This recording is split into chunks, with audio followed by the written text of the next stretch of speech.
Everybody's worried about censorship. It's a real concern. It's a real living, breathing concern. Tyler, I know you work in this space. What do you think about this censorship that's going on? Is there, like, what happens here ultimately? Does this become, what happens in terms of the censorship game? Do they win? Or do they lose? I think it's going to be really interesting to see what happens with Elon Musk and Twitter. If Elon Musk is able to take over Twitter, I think you're going to see a lot more people, not even conservatives or right-leaning people, but people with money and common sense who are going to make moves on these big companies. Because, yes, Rumble's a great platform. It's big, but it's not YouTube. I mean, YouTube is massive. Twitter is massive. I tried Parler. Oh, yeah. Parler, too. That's right. You remind me of that. Candace Owens actually put something about vaccines. She went to Parler there because she felt like she didn't know where to put it. My guess is, I didn't talk to her personally, but she probably was like, I need this in a place where it's not going to be censored. Right. And I tried Getter. We had Jason Miller in. Oh, Getter. Yep. He verified me on Getter. But I mean, those are echo chambers. They're not. Twitter is an echo chamber to an extent, but you still have people that are speaking out. And I think DC Drano might be back on Twitter. You're on Twitter. I mean, you have conversations and debates on Twitter.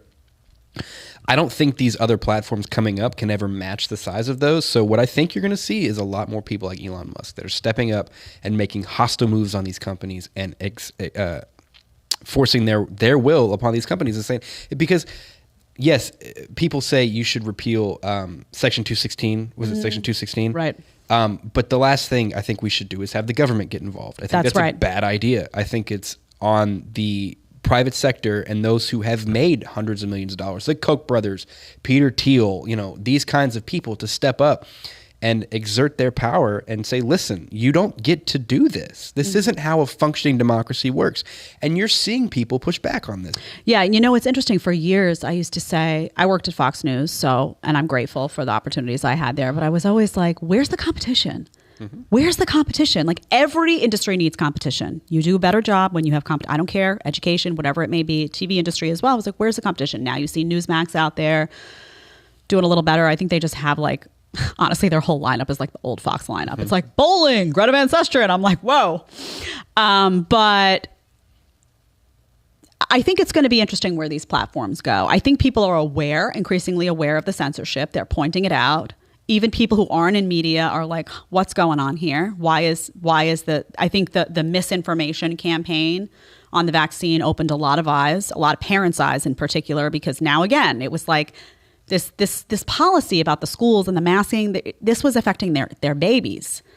So they eyes were open in ways that they hadn't been before. Silicon Valley is powerful. Big tech is powerful. And it is, I think Tyler is right. I think entrepreneurs out there, if you can create the challenge is to create a legitimate free speech zone where people of all different opinions flock to and actually engage. You don't want an echo chamber. That's useless. It's useless. And it's not fun. And it's not going to have longevity because you're not going to want to hang out there. So entrepreneurs out there, that's what's missing, is a legitimate, thriving free speech zone where all different opinions can get involved, but where that active censorship in one direction is not happening and isn't very blatantly transparent. I mean, it's honestly ridiculous at this point. And now these memos from Libs of TikTok, I think people are just like, okay, all right, chill, honestly. And I always say, leave the platform. But you know what? People don't want to leave because there are components of Twitter they enjoy. I get it. I'm on there. There are components that are really exciting and fun in small doses. Remember, put the phone down and get outside every now and then, like I told you yesterday. You're like, Jed, don't tell me what to do. Just saying. If you like the short clip, you can catch another one here, or you can catch the full episode right here.